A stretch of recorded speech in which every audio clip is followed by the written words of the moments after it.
Let's go for a ride and learn all about the future of advertising. Thank you, Sharona.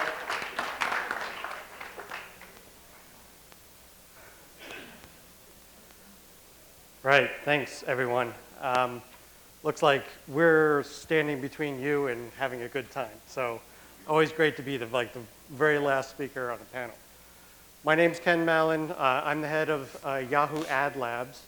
Ad Labs is part of Yahoo Labs, which is an industrial research organization. And I'm going to talk to you a little bit about some things that Yahoo has done to reinvent, some things we've done to reinvent Yahoo. First, the Israel connection.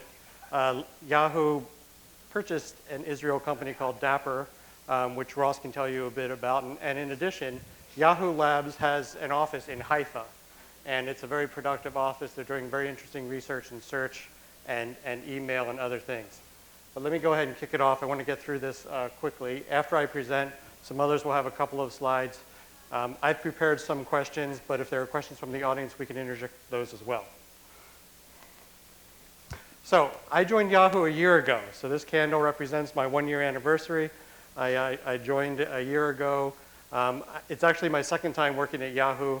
I worked there for 4 years from 2000 to 2004 as well, and helped start their data mining operations and some research organizations. And I want to talk about the things that drew me to come back to Yahoo. So a year ago, I was looking at this and said, okay, this is an exciting opportunity.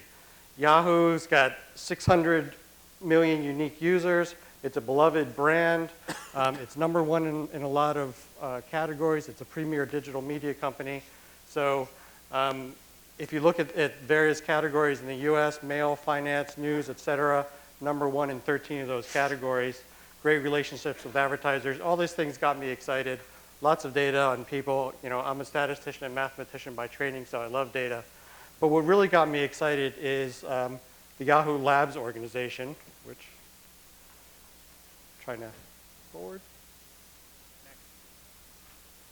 Okay. Yahoo Labs organization is incredible because they have the most patents per researcher in the world. So there's people sitting there filing patents all the time. I actually got one last year and filed a couple this year. 1,000 papers published worldwide, and more best paper awards than any other Valley company. So in Silicon Valley, there are other companies that may come to mind first, Google, Facebook, et cetera, but Yahoo is actually the leader in this regard. But that's, you know, having a research organization is fantastic, but what you do with it is even more important. And what made me excited was that Yahoo Labs is very much integrated into the product teams. So we have a product organization at Yahoo that's divided into communications, we've got our media properties, we've got search, et cetera. Each one of those has someone from Yahoo Labs sitting in that group and helping with that organization. So science is integrated into everything that Yahoo's doing. But despite that, there was also, at my time of joining, there's some noise. There's some distractions. There's other companies out there. And so we had to kind of cut through the clutter and think about where we were going to go next. One of the things that was a bit of a challenge is that Yahoo had a bunch of different strategies. It was somewhat siloed.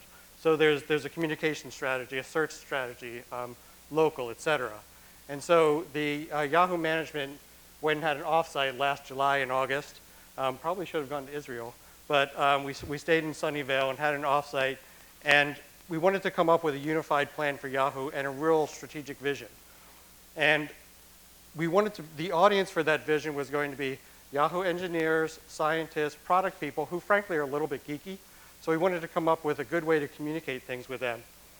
And what we did, next slide, is we came up with something that looks kind of familiar if you had chemistry in high school, periodic table. This is the periodic table of strategic elements. And it all starts with trying to create deeply personal meaning on the web. And we use these principles to help drive everything that we do, acquisitions that we make, directions that we go, and various decisions that you have to do to be focused. Next slide. But it's not just about having a strategy. You also need to know what to do and how to do it. I'm not going to go through these 11, but one of the principles was build Yahoo, not properties. As I mentioned, Yahoo had been siloed, and we wanted to try to work together better so that there may be something that is very good for the Yahoo Mail team, but isn't that great for the Yahoo Finance team. We wanted to stop doing things like that and try to do things that are beneficial to all the divisions of the company. Move fast and smart was another principle. Yahoo has had a little bit of a analysis paralysis type of issue. We wanted to be able to just ship product, get new things out, and I'll show you some of those products later. And then another thing I'll just mention is we want to build globally while being locally flexible. And there's some technology that we've built in the past year that I'll talk about on that one. Doing all these things starts at the bottom with data centers. So Yahoo has this fantastic data centers. We've rolled out one in upstate New York and Buffalo last year that has been winning green awards. So it's winning awards from Greenpeace. It's also getting some technology awards and green and efficiency awards. Just a fantastic data center. Sitting on top of that data center, next slide, whoops, is Hadoop. Hadoop is a Yahoo cloud computing technology. Yahoo operates the largest Hadoop cloud on the planet. Massive amounts of data coming into Yahoo that we're processing, and we have a great cloud computing environment. On top of that is something we call Core. Core is the content optimization relevancy engine. This is something that makes decisions on the fly as to what you're going to see on Yahoo. I don't know how many people are left in this room, but it's likely to be the case if we all went to yahoo.com right now, we'd see a different version of it because we're producing 45,000 different versions of that every 10 minutes. And by creating different versions of it, we're finding that people are engaging in the content and that the lift after putting this in place is increasing 215% in engagement. This core technology is becoming part of everything that we do in Yahoo, so all the Yahoo sites are going to have it. And in fact, all of our other media devices, such as this tablet, are going to have core technology as well.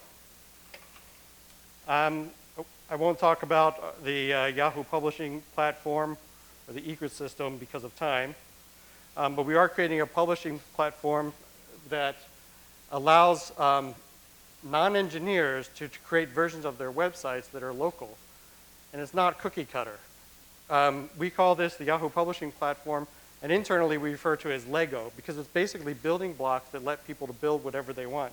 And it's been dynamic, and we're rolled that out into a bunch of sites. We have a bunch that we need to do. We've only done 42 so far. What we're finding is it dramatically shortens the amount of time it takes to build new things. Ecosystem, I'm going to skip. Next slide. Okay, I want to talk about LiveStand. So tablets, I'm really excited about tablets. And Yahoo later this year is rolling out something they call LiveStand. LiveStand is basically a digital magazine. So imagine having an app on your tablet that allows you to subscribe to things, and it's powered by this core technology. So we're going to bring content to you that we believe is going to be useful to you. And you can also subscribe to things. Some things are going to be paid, some things are not. And this creates an ecosystem where you can explore content, and you can also subscribe to other things that you're interested in, and publishers can participate in it. Multiple devices are really important. In fact, what Yahoo has started doing very recently is we build for mobile first. You know, this is a company, you think about Yahoo, you think about the web. But we're now building for mobile first and then bringing things to the web. And so we're on tablets. We're not forgetting about the PC, of course, and moving on to TV. We have a bunch of partnerships in TV where we're doing applications on the TV. I want to talk about a few acquisitions that we've made recently. One of them is Dapper, which Ross will go into, but another one is Koprol. And these are ones that are helping us be on multiple screens. Koprol is an Indonesian company. If you can kind of think about Foursquare meets Twitter meets Facebook, it's a really popular check-in service and social networking thing that we're going to take their technology and try to use it throughout our Yahoo mobile environment. The other one is a company called IntoNow. IntoNow has an app for iPhone and also on tablets. I really recommend you download it. It's kind of cool. We acquired them very recently. If you're using that app and you're watching TV, you push one button and you will be able to the, the iPhone will listen to your TV, and it knows what show you're watching. It takes about 4 to 12 seconds. And now you can engage with others that are watching that same show. So you're watching, let's say, American Idol. You turn on your app, it says you're watching American Idol. Now your friends know that you're watching it if you know, depending on what sharing preferences you have. And now you can start to engage with them and say, I think so-and-so is going to win, and that kind of thing. Awesome application. They have a huge amount of data as well. Quickly, some innovations, some things that we've been working on in terms of product rollout. I mentioned that we're going to start being faster and more nimble cranking things out. I'm not going to talk about any of these in detail, but we now have tablet mail, which is an awesome application. Has a lot of new features on it. Next slide. Next slide. Next slide. Look at the way the video can be enhanced right within your mail platform. Next. We haven't forgotten about the PC. Next slide. We rolled out a new version of Yahoo Mail. When people think of Yahoo Mail, I mean, when people think of email, and if you ask what's the biggest mail, somebody might say Hotmail, somebody might say Gmail. In fact, Yahoo has the largest mail in the US, more than twice as big as Gmail. And our new mail application is twice as fast as what we had before. And it's also ranked #1 for filtering spam, which a lot of people care about. And given that we're filtering out 550 billion pieces of spam, you really need spam protection. We also, I think this was a week or two ago, rolled out Tablet Messenger. So if you have this kind of a device, you can have instant messaging on it. Instant messaging is very much enhanced now, so that it's something similar to a FaceTime experience, where you can actually do free video chat with folks. So it's awesome. Next slide. We launched a new Flickr feature. So we have something at Yahoo called Hack Day. Hack Day is where engineers spend a 24-hour period to come up with the best thing that they can. And the winner is this one. And he created something where you can share slideshows with friends on the fly. And so the demo that he gave during Hack Day is he sent a link to his mom. He had video, and he had some photos. He was showing us the photos on his iPhone, and she had it simultaneously on her PC. As he's flipping through it, it's flipping on her screen as well, and they're able to talk about it. So that's all I have. Let's skip forward to the next presentation. Who's going to be next? Do we like Ross to be there? Okay. Like Ross, would you like to be next? I'm happy to. Okay. Sure. Hello, everyone. I don't know if that works. My name is Ross Avner, and I am part of Yahoo's corporate partnership, which really means on the day-to-day, I'm part of a team that manages our media partnerships group as well as strategic partnerships. But I'm not here to talk about that today. I'm actually here to talk about Dapper and why Yahoo acquired Dapper. So I'm not one of the founders of Dapper. Let's say that first. The founders are actually at an offsite today because we're working feverishly to start integrating and rolling this out as part of the integration. So first, a little bit about me. I am Israeli and American. I was born in Israel, but spent most of my years here in the US. And let me start by asking how many folks here value online advertising as part of their online experience, just by a show of hands? Not many, right? And that's part of the challenge that we have at Yahoo is we have a very far and wide display advertising network. And what that really means is if we can make the ads a lot more relevant to you during your experience, then there's a much higher likelihood that you're going to click on the ad and that you're going to engage in some way with the campaign, which is great for our advertisers. That's exactly what they want.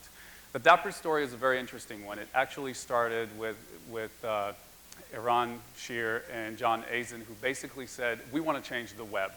Because today the web experience is that you just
along the way.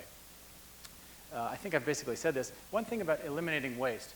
Once you say to the advertiser, we're going to fix the ads to make sure that they stay where they're supposed to stay and the problems go down, your ROI goes up because your conversion goes up. You're actually hitting the folks that you wanted to target in the first place. So that's a very important point. There are also a lot of government regulations and industry compliance regulations. One of them is called COPPA, Children Online Privacy Act.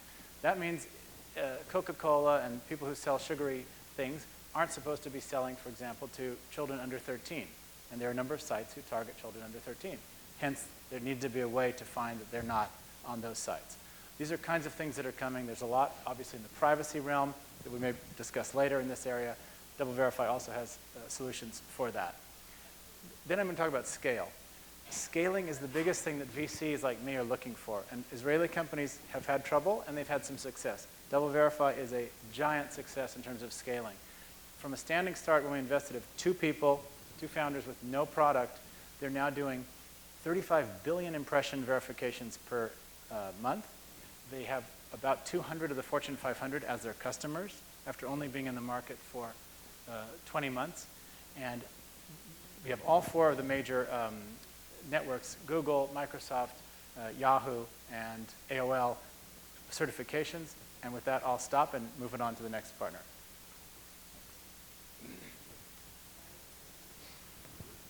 Thank you. Can I? Oh.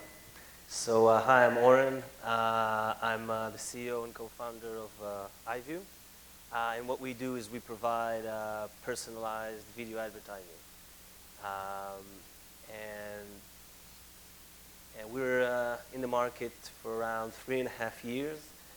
We have a headquarters in New York and development center in Israel, kind of how most startups, Israeli startups do once they start growing. We have done campaigns with a lot of different brands, and the problem that we solve in the market is that brand advertisers, as all the other people in the panel are talking about personalization and presenting the right message to the right user at the right time, they cannot still do this over video.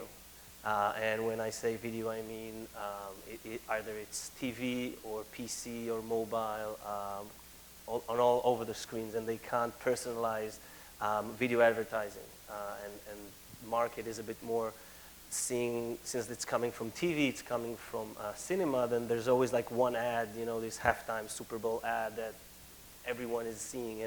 And what we're doing is we developed a technology that can customize and render real-time ads in real time and provide a personal message to different users. And I think the best thing is just to see an example of how it works and so you kind of understand what we do. I hope it can work. Let's see.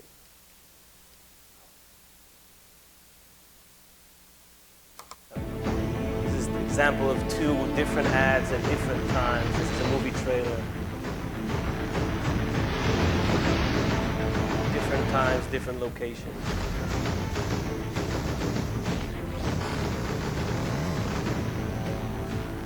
So within the trailer, we provide a map of what's the closest theater, how many days to premiere. You can buy tickets at this cinema, and this time click here, and you'll get to Fandango or any other ticket buying site. So we integrate these elements within the video and just provide real-time relevant message for different users. They have another sample from the retail market.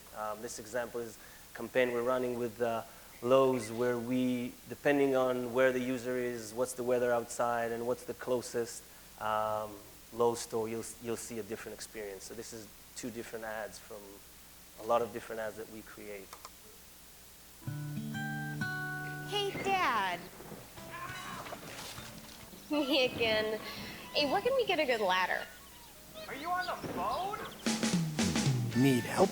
Here at Lowe's, we offer advice and products perfect for today's weather. Click here to check out these great products at today's special low prices. You can find these products and more currently in stock right here at your local Lowe's. Lowe's, let's build something together.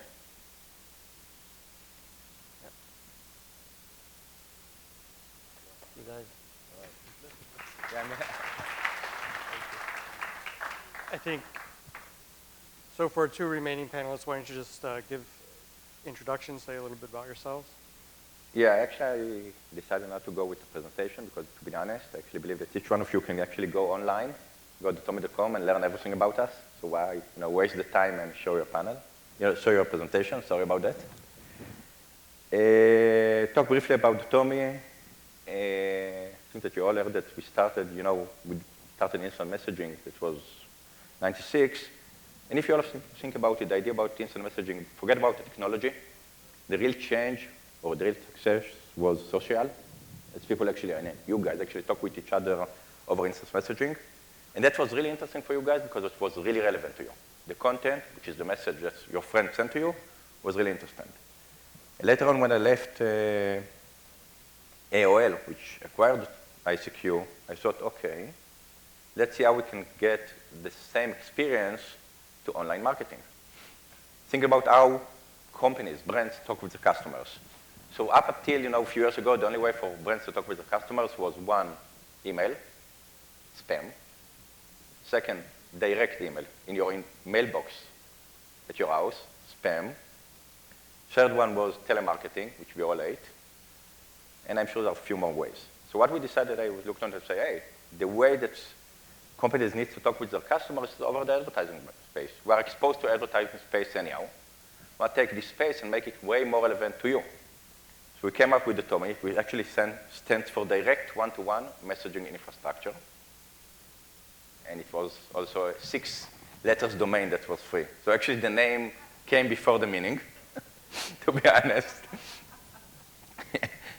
And came up with a technology that allows brands to engage in a dialogue over the advertising space with their customers.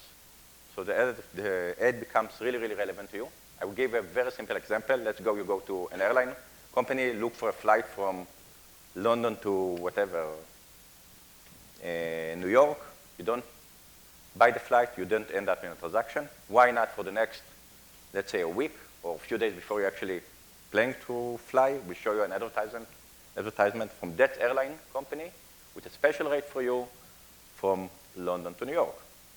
If the airline company actually knows that you prefer to fly business, we can show you the business rate. If the airline company actually knows that you are usually flying to do ski, maybe not in New York, we'll show you something relates to ski over there, and so on and so on. And the idea that we are combining retention and what we call remarketing to engage in a much more relevant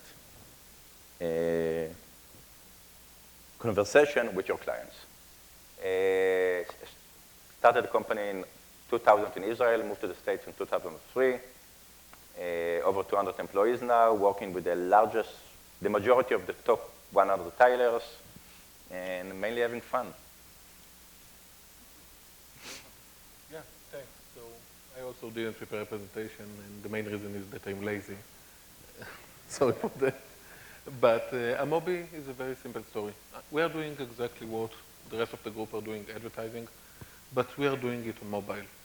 So today, mobile is quite a unique phenomenon, and there are about 6 billion handsets, not exactly like this, but 6 billion handsets around the world. PC computer, you have around 500 million. Actually, there are more mobile devices around the world than toothbrush, than people with reach to clear water, than anything else. And we are trying to deliver the message, the most accurate message to the right user over the mobile device. Today, Amobi is fortunate to be the largest mobile advertising firm in the industry. We have some huge publishers working with us, operators such as Vodafone, Telefonica, and many, many others. We have the largest advertisers working with us, the Fortune 500, obviously, but also the companies right now like Groupon, Zynga, Google, and many, many others. Business is booming, and life is pretty good. Great, thanks a lot for those intros. I'm going to, because of time, I think I'm going to ask one or two questions. Then I want to hear from the audience. First question up. One of the things we often talk about at Yahoo is something we call the 4 O's, which is video, social, mobile, and local. And we've actually heard a lot of these terms come up often. Out of those 4, which ones do you think are going to be most important and most prominent over the next few years? You want to kick it off? No, you don't want to kick it off? Actually, I believe you should do a vote with the Let's audience. do a vote. Okay, we can Let's do a vote. vote. Let's do an audience vote too. Yeah. Okay, so it's video, mobile, social, and local. And let's see hands for social. Panelists? None, okay. How about mobile? Yeah, okay. Next, we'll do local. One panelist, audience, not Guys, that you're all much. wrong. Let's do a bet. I'm willing to bet anyone over here. You're And all the wrong. last one is video. My personal feeling is mobile and actually video. That's not to say that the others are not going to be incredible, they will. But mobile is just absolutely exploding. And video is very, very nascent. I mean, it's in some places, but it needs to be everywhere. People just love video content more than they like static content. It's eventually going to be anywhere. Do you want to say something? I'd like to comment on that because DoubleVerify is seeing huge demand from all the agencies and brands. So we sort of have a periscope into the future of what people want. And I'll actually flip, even though I voted personally, maybe as a VC for mobile, the first demand that we're seeing is for video. This is because this is an advertising panel. Video is by far the most compelling emotional selling proposition. It's much more compelling than an image or than text. So video is really very powerful there. Mobile is critical. That's, we think, following, but the spread of mobile is so broad, especially in third world countries, that it's going to dramatically change the world, as we know it. And the last one you didn't mention that I think is extremely important for our industry, advertising, is audience. Knowing who the audience is, finding the right audience, and we're going to do, from DoubleVerify, audience verification to make sure that the audience you're trying to find is the audience you're actually buying as an advertiser. Ross, you wanted to comment too? I think they're all important, obviously, but I think that mobile is the real game changer here, right? I mean, this device right now is really all I need. I can go to the office and dock it and do my work from the cloud. I can go and dock it in my car and get my music and get my navigation, and of course, it's also my phone. So this is the one that has the most impact, and it's mobile. Let's switch now to an audience question. Anybody? Question? Just to answer your question. Oh, you want to say? Yeah. I believe that there is some kind of confusion. Mike here for Zohar. Can you hear me now? Shout. Okay, so I'll shut up. Shout. Okay, and now? Much There you better. go. So there is some confusion between the four O's because mobile is a medium, while social and local are medias. And what is Facebook on mobile? Facebook on my AT&T device. Is it social or is it mobile? If it is mobile, then everything is going to be mobile. Everything is going to be on my iPhone, iPad, or anything else. So some confusion in the question. No, you make a good point because it's possible to have all the four O's at the same time, right? You can have a mobile device that is locally sensitive, you're doing social things with it, and you're looking at video. In fact, the Into Now acquisition that Yahoo made does combine all those things. Absolutely. Is there an audience question? How do you know what I want to buy tomorrow? And how do you use your advertising technology to target me? Because at the end of the day, I'll just repeat the question. Yeah. Sharon's question was, how do you know what I want to buy tomorrow, and how to use their technologies to more personally reach me? I'm sure you're not going to like it, but sadly, your behavior going to tell your past behavior going to tell a lot about your future behavior. And the other thing is that you're not so different from the other guys out there. So that's sadly as it is, Right. which means that most chances that someone who behaved like you in the past and actually, a day earlier and bought yesterday, you're going to buy that's tomorrow. So it's all based on heavily data mining. I hate the idea that I'm But- not unique. Well, Yeah. Sharona, you are unique. And I know what you are going to buy because I know you for the last almost 4 years. But seriously, today in digital media, we know so much about user, about behavior, about surfing, about what kind of application you have on your device, where you're living, the color of your credit card, almost everything. We cannot answer it too much because then I will spend my next week with the FTC. But there is a lot of information out there. And please don't put it on YouTube. Yeah, I'll just add, Yahoo's in kind of an enviable position because we see so much of your digital behavior. When you do a search, you're telling us very powerfully what you're interested in at that time. When you read what the content that you consume, are you looking at sports, are you looking at entertainment, what kind of content you're consuming, these things all correlate well with your behavior. And you're also looking at past purchase behavior, past searches, and other things. Actually very powerful in terms of predicting what you're going to want next. I think